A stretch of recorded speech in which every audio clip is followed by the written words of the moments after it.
Glastonbury Abbey is one of my favourite places, and I come here more or less every day when I am staying in Glastonbury in my second home. I'm a member here, and it's such a lovely place to come and visit, steeped in history and sacredness. It is a peaceful place. Here we have within the grounds of Glastonbury Abbey this beautiful tulip tree, native to northeastern America and also China, and part of the magnolia family. Such a beautiful tree. Glastonbury Abbey has legendary status as the earliest Christian monastic site in Britain, and by the 12th century it was the wealthiest abbey in England. One of its great abbots, St Dunstan, devised the coronation ceremony which is still used today, including that of King Charles III. The abbey has also played a major part in the development of Arthurian legend. Possibly this was done by the monks to attract more pilgrims. When you explore the ruins, you could be following in the footsteps of the legendary King Arthur, whose graves monks were said to have discovered in the 12th century.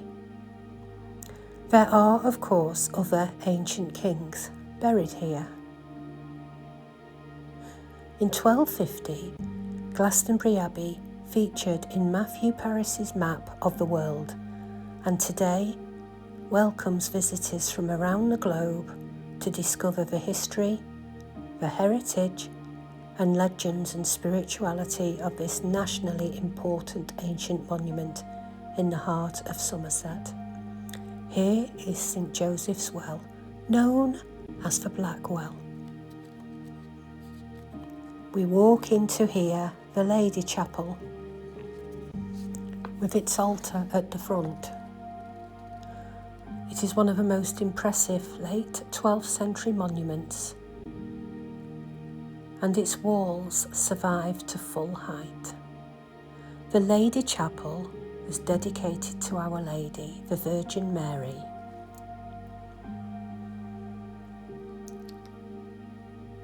The Great Church was once the second longest church in medieval Britain, and the Great Church's iconic crossing piers stand at only half their original height. Can you imagine how this building must have been before it was ruined in the dissolution of the monasteries by Henry VIII in 1539? Between those great arches is the site of Arthur's tomb, the legendary resting place of King Arthur, whose body monks claim to have discovered at Glastonbury in 1191. There are some beautiful little chapels, and we approach one here, which is often overlooked by visitors, but is equally as beautiful. This is a chapel dedicated to St Thomas the Martyr, and I often come here and sit and have my lunch and read, because it gives me a sense of peace. Stepping back towards the main altar, we approach the grave of King Arthur and his Queen Guinevere, resting in peace, although their bodies are no longer there. Still, it is impressive, this beautiful ancient monument. Beautiful. Again, we look towards the Lady Chapel. Such a beautiful place to be. Glastonbury Abbey's orchard still grows apples for cider today, just as it did during the time of the monks. You can purchase the cider in the gift shop. In the winter, these beautiful apple trees are bare. However, they have splashes of green because mistletoe nestles among them. We now approach the herb garden, which is a recreation. Although it is built upon the original herb garden, and herbs were grown for both food and medicinal purposes. The herbs that were grown for food would have included rosemary, thyme, parsley, chives, sage, marjoram. Here we have meadowsweet and St. John's wort. These are more likely to have been medicinal herbs. We have feverfew here, known to help with headaches. And I'm sure that those monks, working by candlelight and copying scripts, must have had a headache or two during the times they were doing the copying. The poppies are also in abundance here, also to aid with pain, although they are not opium poppies. And here we have Elcan plain, beautiful yellow flowers. We also have mugwort growing here, carnations, grasses that could be edible, and there are some grasses, such as wheat, that the monks would have also grown. There is nettle as well. So many plants here to be used for both culinary and medicinal purposes. One of the plants that we have here, which is one that isn't often seen, is woad. Woad is known for its famous blue colour, and anyone who has watched the film Braveheart, where Mel Gibson has his face painted in blue, will recognise that this was woad. So it is likely that the monks grew woad as some kind of dye.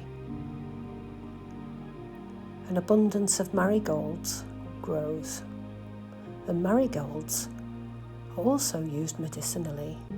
They are great for the skin.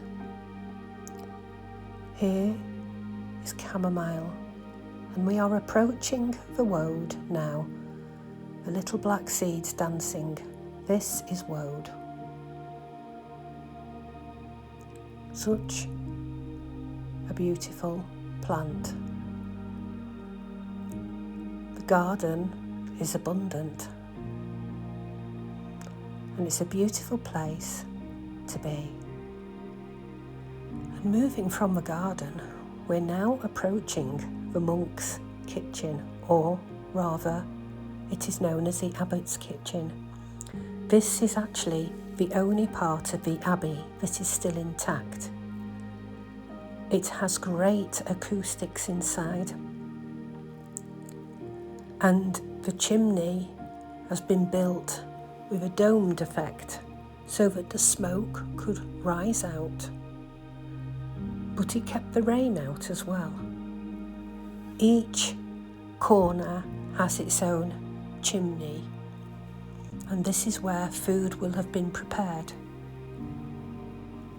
You can imagine that this will have been busy, probably the heart of the abbey, because food was something where the monks could come and gather together and eat. How many meals they ate a day, I'm not sure.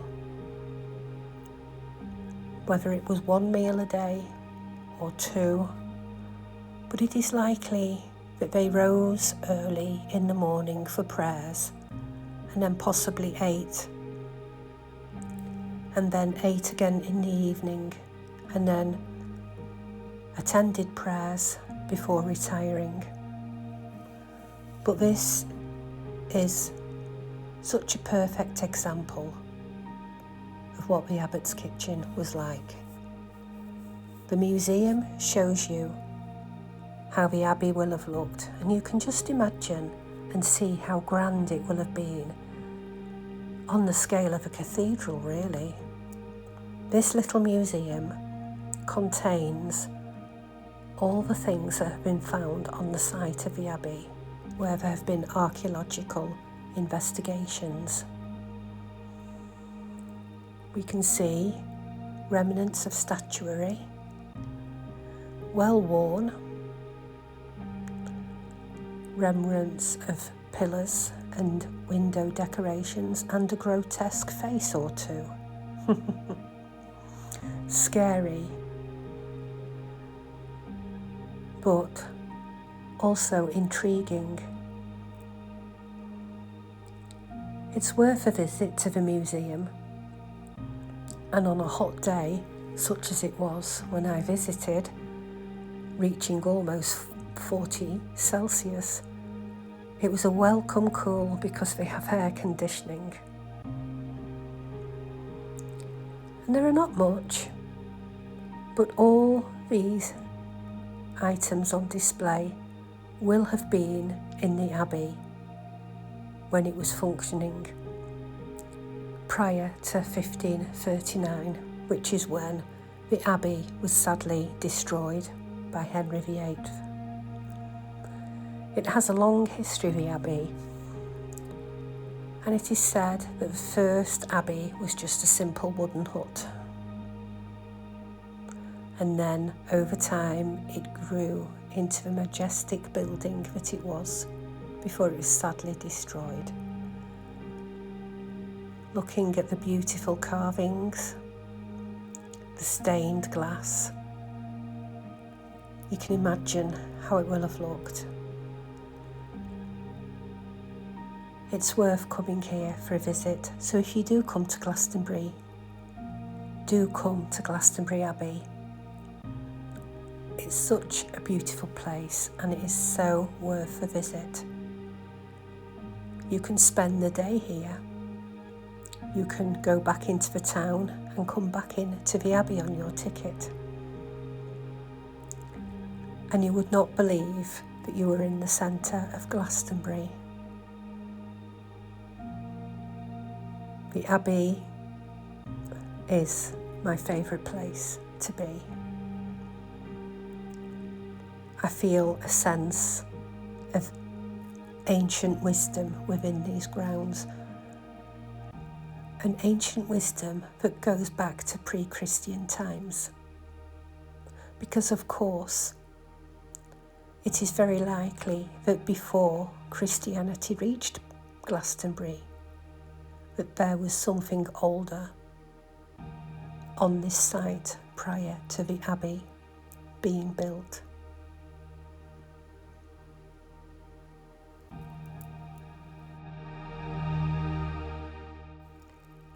You can see pottery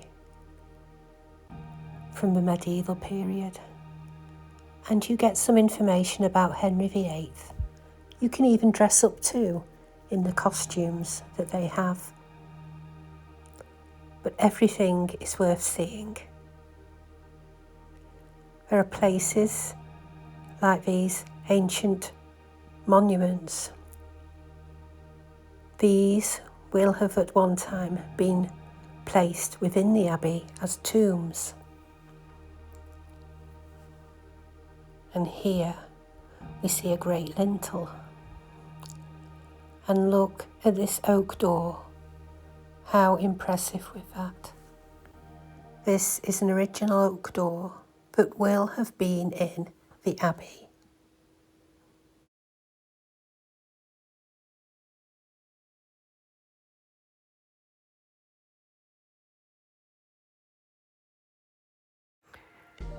Let's take a walk down the high street.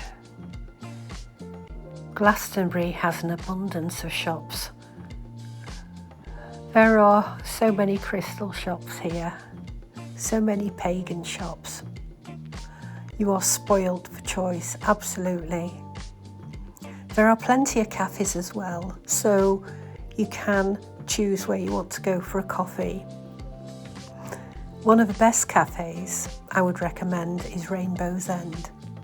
It's such a nice cafe and it's vegetarian as well. There are an abundance of shops selling hippie clothing, tie-dye clothing, Indian clothing, recycled sari clothing, and look at this beautiful memorial tree to those who have passed.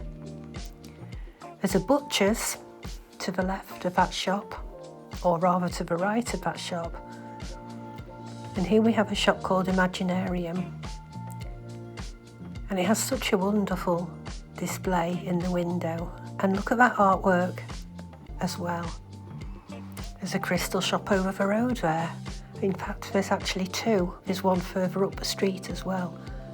And bookshops, we have 3 or 4 in the town. Glastonbury is vibrant. You'll believe me, you'll come back with an empty wallet. This is Starchild and it has to be my favourite shop. I love the displays with the artwork. And let's step inside and have a look around. They sell ritual oils, teas, books, decks, tarot cards. Look at that spiral sun.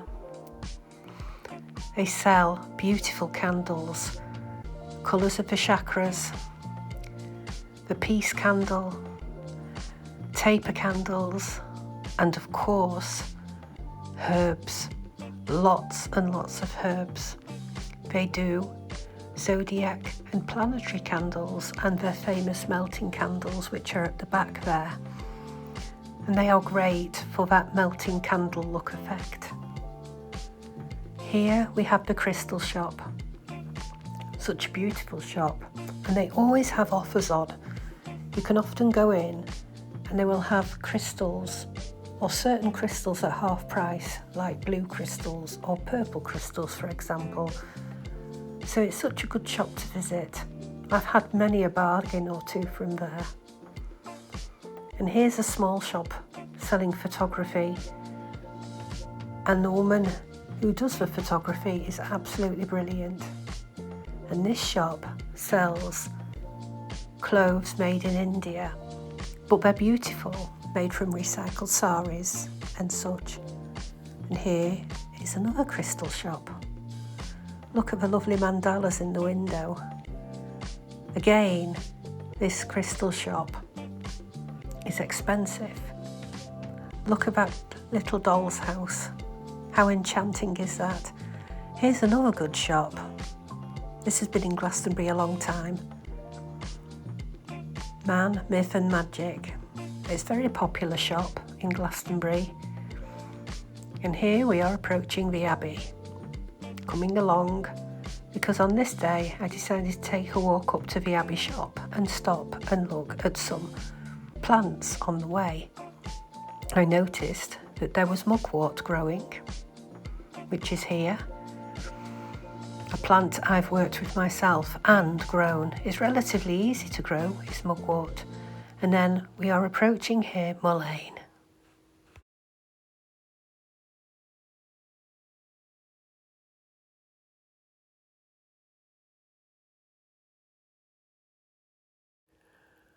I went into street on Monday, the 22nd of June, and I'd gone to view a property that I was looking at, because as you know, I'm house hunting. And it got hotter and hotter, and this black wall of cloud came in. And I have never heard thunder like it. It wasn't thunder, it was explosions in the sky. It wasn't forecast. This black wall, known as a Spanish plume, a rare tropical storm, came in. It caused explosions in the sky, 18,000 lightning strikes in the area and torrential rain, which included flash flooding in both Street and in Glastonbury. I've never ever seen a storm like it. The camera does not do justice to how black the sky was. Day had literally turned to night.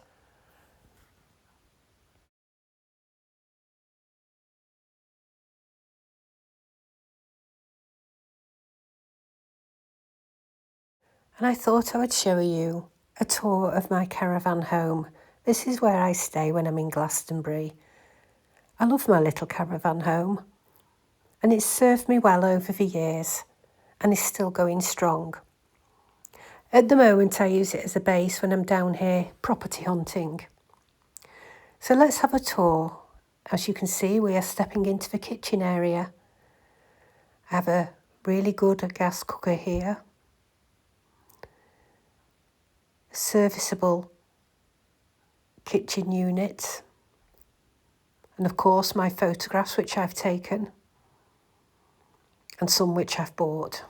That's the bathroom, which I'm not going to show you. And that's my little cordoned off area outside. Here is a cupboard in which I keep my cookery books, and there are my incense, my photographs of my late husband and myself, and my altar, nature-based altar. It has great storage, this little caravan, and it's only a 2-berth, but there's loads and loads of storage in it. The kitchen worktops are a bit cramped, but it serves its purpose. It does what it needs to. And over here on this side is my bed. This is where I sleep. And of course I've it decorated with some cushions. This is a desk upon which I work, and there's my other altar as well. This is the sofa side. This is where I will sit when I'm streaming on the computer, watching Netflix or Prime. But I love my little caravan space, and it just suits me fine. It's great for me, for what I need. And here am I, brewing up and having a morning cup of tea before I set out for the day. And my altar too.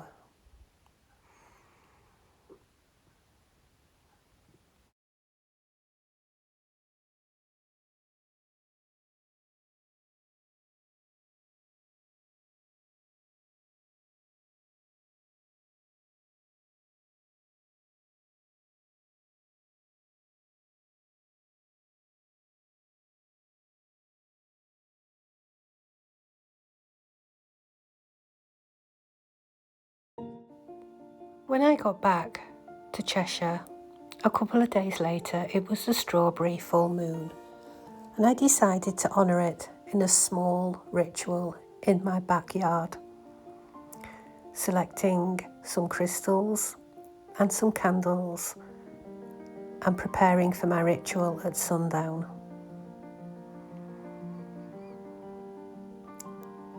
First of all, I prepared the space by lighting a sage wand, which I always do in any ritual work or ceremony, just to cleanse the space. I cleansed around my garden table, which was my makeshift altar, just cleansing around the area and then drawing down the energy of the moon. Next, I lit the candles, calling in the power of the strawberry moon and bringing and drawing that energy down. And this is something I always do 3 times by the power of 3. I chose pink candles to honour the pink in strawberry. And it wasn't a grand ritual, it was just a simple, small ritual that I wanted to do to honour the strawberry moon. On some bay leaves I had written some things that I wanted to let go of. And raising these bay leaves to the sky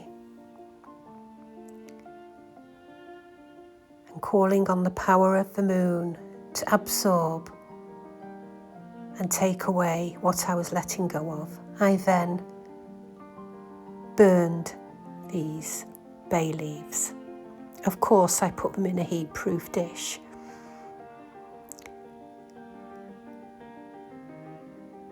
I made sure that the fire was contained, even though the flames were small. But keeping them in a heat-proof dish is the responsible thing to do. I then relit the bay leaves so that they would burn to ash, because I wanted to scatter the ash after I'd done the working. I then raised these to the sky, offering the energy to the full moon and asking her to take these away. I then called upon drawing down the moon again. Just simple, thanking her, asking her to bring her full moon energy into me. There was no grand gestures here, just simple. And then, after I'd done my working, I lit the sage stick and just smudged the area again, calling on the moon, thanking her and honouring her for her presence